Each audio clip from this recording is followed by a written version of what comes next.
Question 283, the coefficients of 3 consecutive terms in the expansion of 1 plus x to the power n are 45, 120 and 210.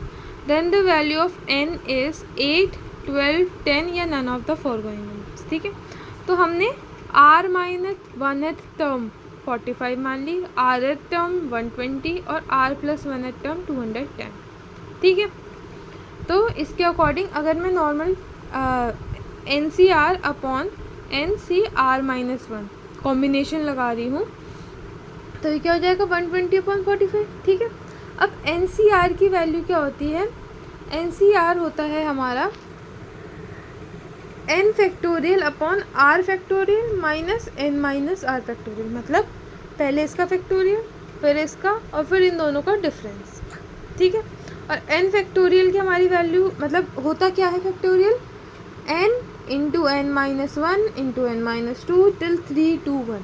ठीक है, अगर हमसे पूछेंगे 3 factorial क्या होता है तो 3 फैक्टोरियल हमारा होता है 3 इंटू 2 इंटू 1, तो क्या हो गया 6.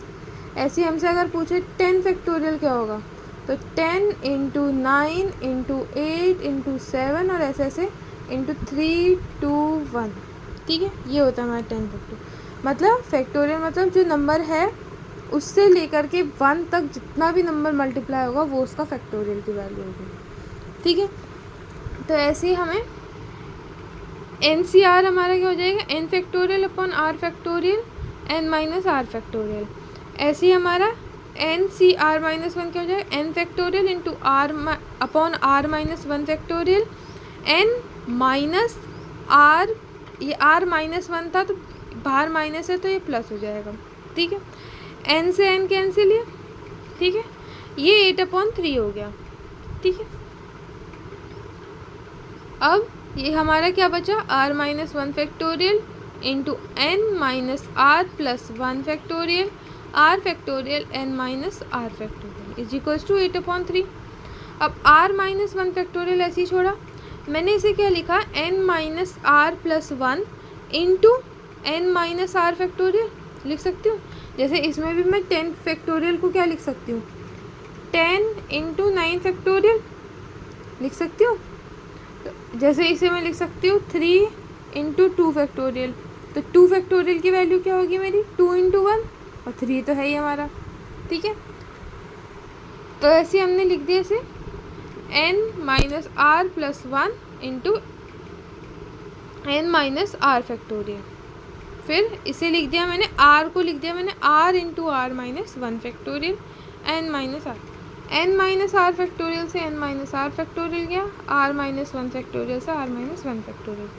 बचा क्या हमारे पास, n minus are plus 1 upon r is equals to 8/3. इसे सॉल्व करेंगे हमारे पास इक्वेशन आ जाएगी 11r is equals to 3n plus 3. इसे माना हमने इक्वेशन 1. ठीक है, अब इसी तरीके से हम क्या करेंगे, N C R plus 1 upon N C R. ठीक है, तो हो जाएगा 210 अपॉन 120 7/4 हो जाएगा. ऐसी सेम आर प्लस 1 का क्या हो जाएगा, N factorial upon R plus 1 factorial. R minus plus था यहाँ और बाहर माइनस था तो ये हो जाएगा हमारा माइनस.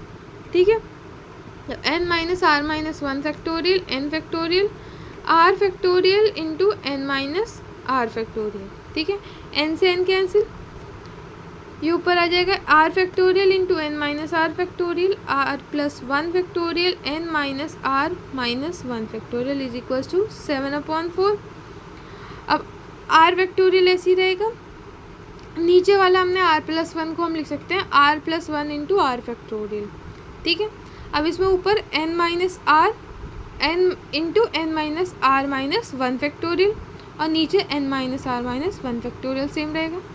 इससे कैंसिल, आर फैक्टोरियल से आर फैक्टोरियल कैंसिल. बचा क्या हमारा, N minus R upon R plus 1 is equals to 7/4.